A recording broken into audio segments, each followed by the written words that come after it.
पर छात्रों की निर्भरता बहुत ज्यादा है। प्रदेश के करीबन 52% छात्र अपनी पढ़ाई के लिए कोचिंग पर ही निर्भर हैं, जबकि राष्ट्रीय औसत केवल 27% का है। स्कूली शिक्षा की अपर्याप्त गुणवत्ता और प्रतियोगी परीक्षाओं के भारी दबाव की वजह से ये निर्भरता लगातार बढ़ती ही जा रही है। आज विशेष में हम इसी मुद्दे पर बात करेंगे। हम समझेंगे कि क्यों कोचिंग सेंटर जाना छात्रों की मजबूरी हो गई है। हम ये भी समझेंगे कि क्या वाकई कोचिंग में पढ़ना जरूरी है।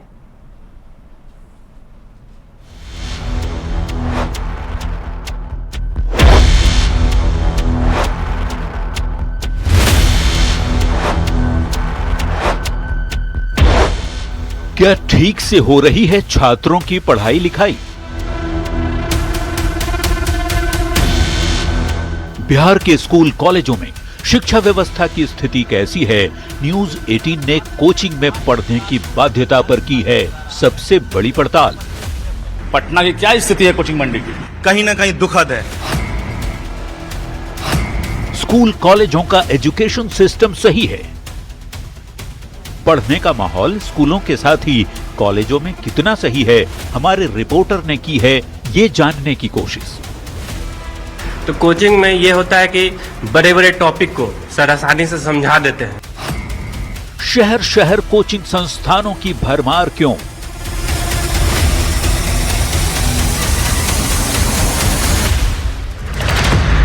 अगर स्कूल सही है, कॉलेजों में शिक्षा व्यवस्था सही है, तो भी शहरों में क्यों हो रही है कोचिंग संस्थानों की भरमार? सरकारी स्कूल कॉलेजों पर से भरोसा कम हो रहा है। कोचिंग जरूरी इसलिए हो जाता है, ये किसी से छुपा नहीं है। हमारी शिक्षा व्यवस्था क्या है? क्या ये सब सिर्फ इसलिए हो रहा है क्योंकि छात्रों के साथ ही अभिभावकों का भरोसा सरकारी स्कूल कॉलेजों पर कम होता जा रहा है?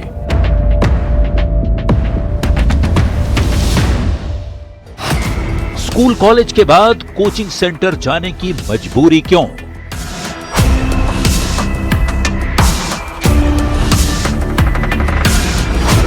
आखिर ऐसी कौन सी वजह है, ऐसे कौन से कारण हैं जिसने छात्रों को स्कूल कॉलेज के बाद कोचिंग सेंटर तक जाने को कर दिया है मजबूर? हमारी आज की विशेष में होगी पड़ताल।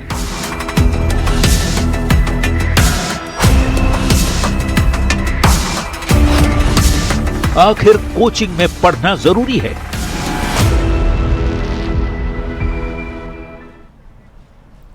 तो बिहार में कोचिंग सेंटर पर छात्रों की निर्भरता ज्यादा है। 52% छात्र अपनी पढ़ाई के लिए कोचिंग पर निर्भर हैं।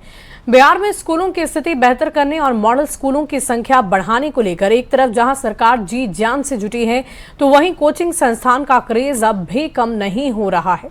आलम तो ये हो गया है कि 80% से अधिक छात्र आज भी कोचिंग संस्थान पर निर्भर हैं और कोचिंग बाजार करोड़ों का मुनाफा कर रहा है। कोचिंग में सिर्फ प्रतियोगी परीक्षा की तैयारी करने वाले छात्र ही नहीं, बल्कि एकेडमिक क्लासेस वाले स्टूडेंट भी शामिल हैं। पटना में क्या है कोचिंग संस्थानों की हकीकत, जानने के लिए देखिए हमारी ये स्पेशल रिपोर्ट।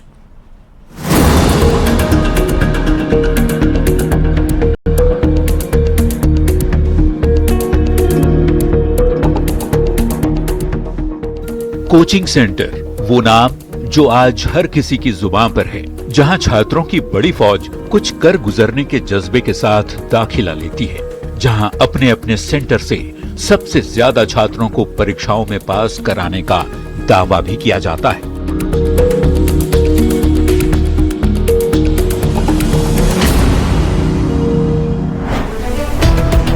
कोचिंग सेंटर आज छात्रों के लिए बन चुका है एक सच। स्कूल या कॉलेज की नियमित पढ़ाई के अलावा अतिरिक्त शिक्षा, मार्गदर्शन और प्रतियोगी परीक्षाओं की तैयारी करने वाले कोचिंग सेंटर का बाजार आज इतना बड़ा है जिसकी कल्पना शायद ही कोई कर सके। बिहार में कोचिंग सेंटर का कारोबार कितना बड़ा है, इसे ऐसे समझिए। एक रिपोर्ट के मुताबिक बिहार में 6300 से ज्यादा कोचिंग संस्थान रजिस्टर्ड हैं। कोचिंग इंडस्ट्री का सालाना कारोबार करीब 15,000 करोड़ से भी ज्यादा है। सिर्फ राजधानी पटना की ही बात करें तो खासकर दो इलाके, मुसल्लहपुर हाट और बोरिंग रोड, कोटा के बाद देश का दूसरा सबसे बड़ा कोचिंग हब बन चुका है। केवल पटना में ही 1250 से ज्यादा रजिस्टर्ड कोचिंग संस्थान हैं। पटना में हर साल लगभग 2 लाख छात्र कोचिंग सेंटर ज्वाइन करते हैं। एसएससी, बैंकिंग, रेलवे, बीपीएससी और अन्य प्रवेश परीक्षाओं जैसे नीट और जेईई की तैयारी के लिए छात्र यहां आते हैं। राष्ट्रीय औसत 27% की तुलना में बिहार के लगभग 52.5% छात्र प्राइवेट कोचिंग लेते हैं। बिहार का कोचिंग उद्योग पूर्वी भारत का सबसे बड़ा केंद्र है। बिहार में कोचिंग में पढ़ना अनिवार्य रूप से जरूरी भले ना हो, पर यह पूरी तरह से छात्रों की पढ़ाई की रणनीति और लक्ष्यों के साथ ही परिवार की आर्थिक स्थिति पर भी निर्भर करता है। तभी बिहार जैसे प्रदेश में कोचिंग संस्थान एक बड़ी सच्चाई के तौर पर माना भी जाता है।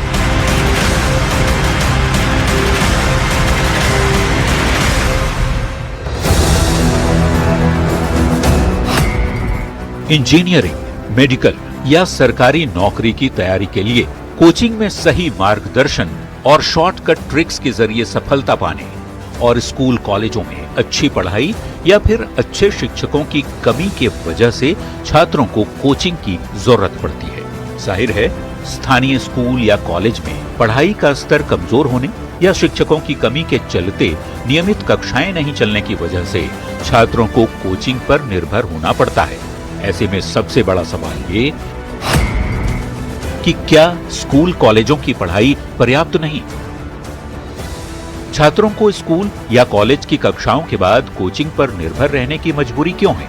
इसका वास्ता सीधे तौर पर एजुकेशन सिस्टम से जुड़ा है। बिहार के सरकारी स्कूल कॉलेजों में पढ़ाई लिखाई दुरुस्त करने के साथ ही मुख्यमंत्री सम्राट चौधरी ने बिहार में कोचिंग को लेकर बेहद सख्त नियम भी बनाए हैं। कोचिंग संस्थान सुबह 9:30 बजे से शाम 4 बजे के बीच नहीं चल सकते हैं। सरकारी शिक्षकों के निजी ट्यूशन या कोचिंग पढ़ाने पर पूरी तरह प्रतिबंध है। नियम तोड़ने वाले शिक्षकों के खिलाफ कार्रवाई होगी। शिक्षा विभाग ने सभी जिलों के डीईओ को इसकी जिम्मेदारी सौंपी है। छात्रों की डिटेल जिला प्रशासन को उपलब्ध कराना जरूरी होगा, ये भी सरकार का साफ निर्देश है।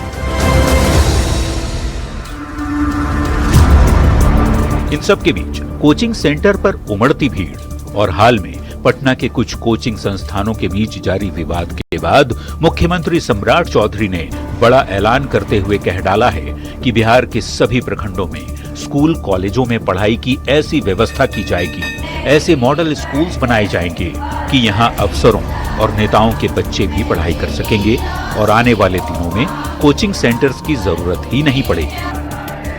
सभी प्रखंड, जिस प्रखंड में डिग्री कॉलेज नहीं है, वैसे जगह पर 211 जगह पर डिग्री कॉलेज खोल रहे हैं। सभी प्रखंडों में हम मॉडल स्कूल बना रहे हैं, सरस्वती विद्या निकेतन बना रहे हैं। और इस मॉडल स्कूल में तब तक सम्राट चौधरी का सपना पूरा नहीं होगा जब तक उस स्कूल में नेता और अफसर का बेटा उस स्कूल में नहीं पढ़ेगा। वहां हमारे बच्चे कैसे नीट की परीक्षा का तैयारी कर सके, वहां कैसे 8 बजे रात तक पूरी तरह पढ़ाई और कोचिंग की व्यवस्था की जाए, जिससे कि हम पूर्ण रूप से आगे के दिनों में सारे कोचिंग सेंटर बंद हो जाए और सिर्फ बिहार सरकार का ही स्कूल चलता रहे, ऐसी व्यवस्था खड़ा करना चाहिए। मुख्यमंत्री और राज्य सरकार का मकसद बिहार की शिक्षा व्यवस्था को दुरुस्त करने के साथ ही मॉडल स्कूलों की पढ़ाई के दम पर कोचिंग सेंटर्स को मात देना है। ऐसे में सवाल फिर वही, ये होगा तो कब तक? इसलिए न्यूज 18 ने अपनी इस खास पेशकश में राजधानी पटना से लेकर तमाम बड़े शहरों में कोचिंग संस्थानों की जरूरतों को लेकर बड़ी पड़ताल की है। हम बताएंगे, समझाएंगे कि कोचिंग सेंटर में पढ़ाई करना आज की तारीख में आखिर मजबूरी क्यों बन गई है। Bureau report, news 18।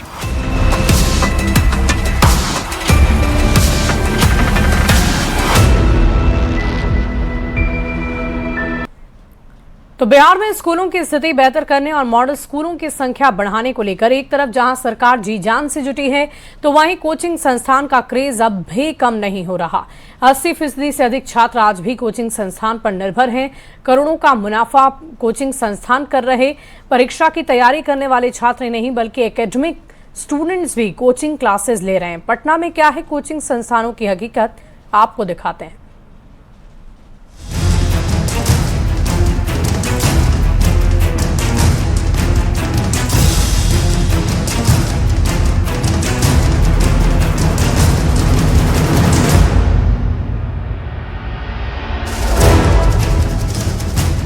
राजधानी पटना देश के दूसरे सबसे बड़े कोचिंग हब में शुमार हो चुका है।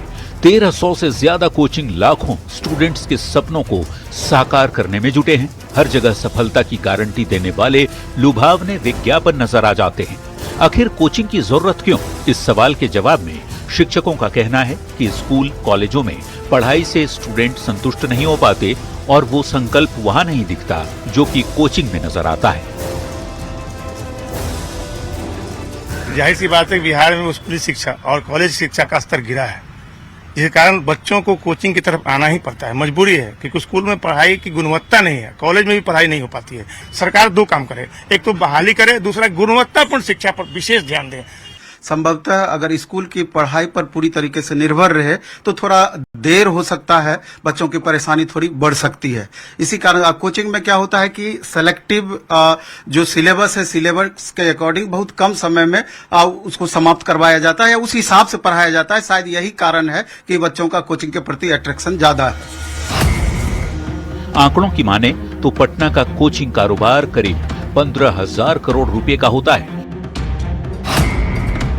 जिसमें कोचिंग फीस के साथ साथ हॉस्टल, पीजी, मकान किराया, भोजन, परिवहन, पुस्तकें, स्टेशनरी और अन्य खर्चे भी शामिल होते हैं।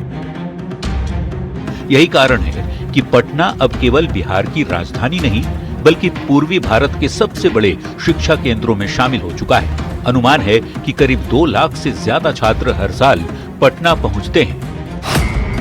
खासकर मुसल्लहपुर, कंकड़बाग, भिखना पहाड़ी, नया टोला, BM दास रोड, बाजार समिति, बोरिंग रोड जैसे इलाके कोचिंग हब बन गए हैं।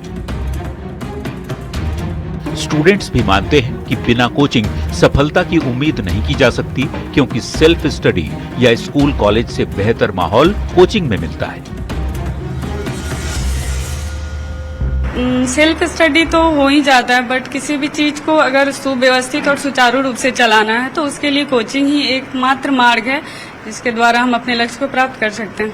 ऑनलाइन भी पढ़ सकते हैं, पर ऑनलाइन में आपका सर्वांगीण विकास, आपको वो ग्रुप नहीं मिल पाता है, आपके वो सर नहीं मिल पाते हैं, उस तरीके से बोलने वाले नहीं मिल पाते हैं। मतलब प्रत्यक्ष रूप से आप उस चीज को नहीं कर सकते ऑनलाइन में। तो कोचिंग में ये होता है कि बड़े बड़े टॉपिक को सर आसानी से समझा देते हैं। बहुत सारे टॉपिक ऐसे होते हैं कि हमको समझने के लिए, अपने से पढ़ने के लिए या फिर कुछ भी समझने के लिए बहुत टाइम लग जाता है।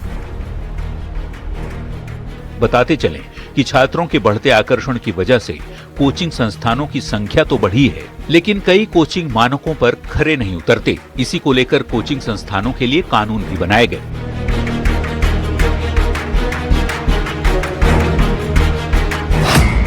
साल 2010 में बिहार कोचिंग संस्थान नियंत्रण और विनियमन अधिनियम लागू किया गया। इसके बाद 2022 में नई नियमावली को लेकर सुझाव मांगे गए और 2023 में नई नियमावली भी लाई गई, लेकिन कुछ आपत्तियों के कारण उसे प्रभावी रूप से लागू नहीं किया जा सका।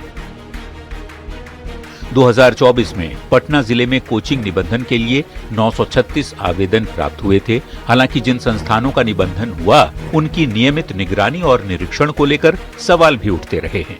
अब प्रस्तावित नियमों में क्या होगा, ये भी जान लेते हैं। सरकार जिन प्रावधानों पर विचार कर रही है उनमें कई अहम बिंदु शामिल हैं। 25 से ज्यादा छात्रों वाले प्रत्येक कोचिंग संस्थान के लिए रजिस्ट्रेशन अनिवार्य होगा। रजिस्ट्रेशन शुल्क 15,000 रुपये निर्धारित किए जा सकते हैं और इसकी वैधता 3 साल तक की होगी। बिना रजिस्ट्रेशन कोचिंग चलाने पर 1 लाख रुपये तक का जुर्माना लगाया जा सकता है। नियमों के उल्लंघन पर 50,000 से 2 लाख रुपये तक का जुर्माना और रजिस्ट्रेशन रद्द करने की कार्रवाई भी की जा सकती है। इसके अलावा छात्रों के लिए फीस वापसी की व्यवस्था, सुरक्षा मानक और भ्रामक विज्ञापनों पर रोक जैसे प्रावधान भी शामिल किए जा सकते हैं। ये किसी से छुपा नहीं है, हमारी शिक्षा व्यवस्था क्या है ये हर कोई जानता है। अगर स्कूल में, कॉलेज में अच्छे शिक्षक रहें और वो शिक्षक अगर डेडिकेट हो जाए बच्चे पर वो पढ़ाने के लिए, तो फिर वो बच्चे कोचिंग क्यों आएंगे? तो वहां कहीं न कहीं कुछ न कुछ कमी हो जाती है। तो कोचिंग आज कुकुरमुत्ता के जैसा फल फूल रहा है, तो उसका एकमात्र कारण है कि सरकारी शिक्षण संस्थान पर सरकार की उदासीनता। मैं दावे के साथ कह सकता हूं, जिस दिन सरकार कोचिंग संस्थानों के विपरीत अगर अपने सरकारी संस्थानों पर बढ़िया से ध्यान देने लगे, अच्छे शिक्षक हो जाए, टाइम टेबल ठीक हो जाए, तो वैसी परिस्थिति में कोचिंग की कोई आवश्यकता नहीं पड़ेगी। सवाल कई हैं, क्योंकि सरकार कहती है कि सरकारी स्कूल और कॉलेज में ऐसी व्यवस्था होगी कि बच्चे कोचिंग में नामांकन नहीं करा सकेंगे। कोटा में भी बच्चे पढ़ने जाते हैं तो लाखों बच्चे वहां पढ़ रहे हैं, वो सब बिहारी है और पढ़ाने वाला टीचर भी बिहारी है। हमारे बच्चे बाहर जा रहे हैं, हम उनको बिहार में पढ़ाएं, हम यहां व्यवस्था करें। लेकिन मौजूदा व्यवस्था और कोचिंग मंडियों का प्रभाव देखकर नहीं लगता कि बच्चे कोचिंग सिस्टम से जल्द दूर हो पाएंगे और उनका कोचिंग के प्रति मोह भंग हो सकेगा। न्यूज़ 18 के लिए पटना से रजनीश कुमार की रिपोर्ट।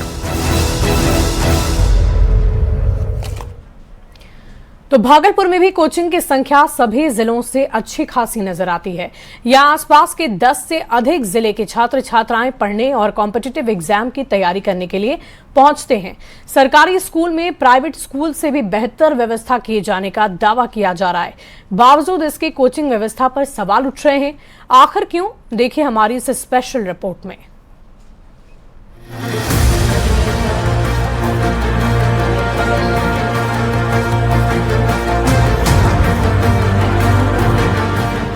सिल्क सिटी भागलपुर, जिसकी पहचान देश दुनिया में है। कभी शिक्षा का प्राचीन केंद्र रहा विक्रमशिला भी यही है। नाम की तरह यहाँ के शिक्षा की ख्याति भी दूर दूर तक है। प्रदेश के सबसे पुराने विश्वविद्यालयों से लेकर बेहतरीन कॉलेज तक यहाँ है। पर जिले में कई कोचिंग संस्थान भी चल रहे हैं, जिनमें हजारों की संख्या में छात्र छात्राएं प्रतियोगिता परीक्षाओं के टिप्स ले रहे हैं।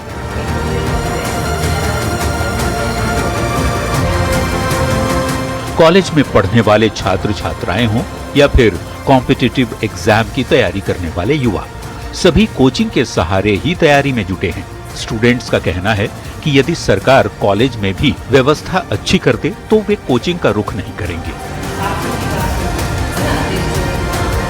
कोचिंग सारे ही स्टूडेंट के लिए आज के टाइम पे बहुत ज़्यादा नेसेसरी हो चुका है, क्योंकि कॉलेज में उस लेवल की शिक्षा नहीं दी जा रही है और बहुत सारे स्टूडेंट्स को टीचर्स में बहुत सारे प्रॉब्लम्स के रिलेटेड में उन लोगों को कोचिंग्स लेना पड़ रहा है, ताकि वो लोग वहाँ पे अपना टाइम दे के वहाँ पे अपना डाउट एंड ऑल सारा चीज़ अपना रिजॉल्व कर पाए। कॉलेज में क्या होता है ना कि एकेडमिक का कुछ फिक्स सिलेबस होते हैं, टीचर्स फैकल्टीज उस पर ज़्यादा फोकस करते हैं कि मतलब हमको अपना सिलेबस कंप्लीट कराना है। जो कोचिंग जाते हैं उनको रहता है स्पेसिफिक कि हमको बेस भी देखना है, ये भी करना है। अगर कॉलेज में ये सब हो जाएगा तो कोचिंग का थोड़ा कम हो जाएगा जाना बच्चों का। कोचिंग में अक्सर बच्चे इस वजह से जाते हैं क्योंकि उन्हें अपनी गलतियों को जानना होता है, उन्हें चाहिए होता है कि उनको कोई सेल्फ गाइडेंस करे। पर वही चीज़ अगर हमारे कॉलेजेस में हमें मिलने लगेंगे तो बच्चे अक्सर वहाँ पे प्रेफर करेंगे, कोचिंग जाना नहीं प्रेफर करेंगे। बच्चों को कोचिंग भेजने के सवाल पर अभिभावक भी मानते हैं कि ग्रामीण इलाकों में व्यवस्था ठीक नहीं है और वहाँ अच्छे शिक्षक भी नहीं है, जिसके कारण बच्चों को शहर भेजकर कोचिंग में पढ़ाई करानी पड़ती है ताकि समय बर्बाद हुए बगैर उनका करियर सही दिशा में आगे बढ़े। भागलपुर शहर में जो है ना, ज्यादातर गांव की बच्चियां 18-19 जो जिला शहर के आसपास है वहां की बच्चियां यहाँ शिक्षा ली आती है। चूंकि गांव में कोई फैकल्टी नहीं है, कोई अच्छे टीचर नहीं है, जो हाई स्कूल में हैं, जो +2 के स्कूल में हैं, वो समय नहीं देते हैं। उसको ज़्यादा से ज़्यादा सरकारी काम में उपयोग किया जाता है, पढ़ाई में कम उपयोग किया जाता है। और यहाँ क्या है कि एक ही जगह, एक ही कोचिंग संस्थान में उसको सारा व्यवस्था मिल जाता है, जिस कारण से बच्चियाँ यहाँ पढ़ने आती हैं। छात्रों की तरह ही अभिभावकों की भी सरकार से यही मांग है कि यदि सरकारी कॉलेजों की स्थिति ठीक कर दी जाए तो कोचिंग के प्रति निर्भरता कम हो जाएगी। वहीं कॉलेज के प्रोफेसर भी कहते हैं कि यदि विश्वविद्यालय में आधारभूत सुविधाएं ठीक कर दी जाएं तो बच्चों को कोचिंग जाने की जरूरत ही नहीं पड़ेगी। हमारी तो बस यही आग्रह है, विनती है हमारे बिहार सरकार से या केंद्र सरकार से कि जो है इन मूलभूत सुविधाओं से जो है हमारे शिक्षकों को, कॉलेज को और विश्वविद्यालय को जो है मुहैया कराई जानी चाहिए, जिससे कि हमारे यहाँ जो छात्र जो कोचिंग की तरफ बढ़ रहे हैं या जो वो बढ़ चुके हैं, उस पर जो है एक अस्थायी और ठोस कदम उठाया जा सके। मतलब भागलपुर में बेहतरीन स्कूलों के साथ ही अच्छे कॉलेज भी हैं। इंजीनियरिंग, मेडिकल कॉलेज से लेकर IIIT तक की सरकारी संस्थाएं यहाँ मौजूद हैं। पर बात वही घूम फिर कर सामने आ जाती है कि आखिर इतनी अच्छी पढ़ाई के बावजूद यहाँ कोचिंग सेंटर छात्रों के लिए मजबूरी क्यों बन गए। सरकारी रिकॉर्ड के मुताबिक भागलपुर में 295 कोचिंग संस्थान रजिस्टर्ड हैं। 15 से 20 हजार तक छात्र छात्राएं यहाँ नियमित रूप से पढ़ाई करते हैं। शिक्षा विभाग खुद रजिस्टर्ड कोचिंग संस्थानों की निगरानी करता है। पंजीकरण, आधारभूत सुविधाओं, सुरक्षा मानकों के साथ छात्र हितों की निगरानी की जाती है। बावजूद इसके छात्र छात्राओं के लिए कोचिंग संस्थान मजबूरी ही सही, जरूरत जरूर बन गए हैं। न्यूज़ 18 के लिए भागलपुर से आशीष रंजन की रिपोर्ट। और यहाँ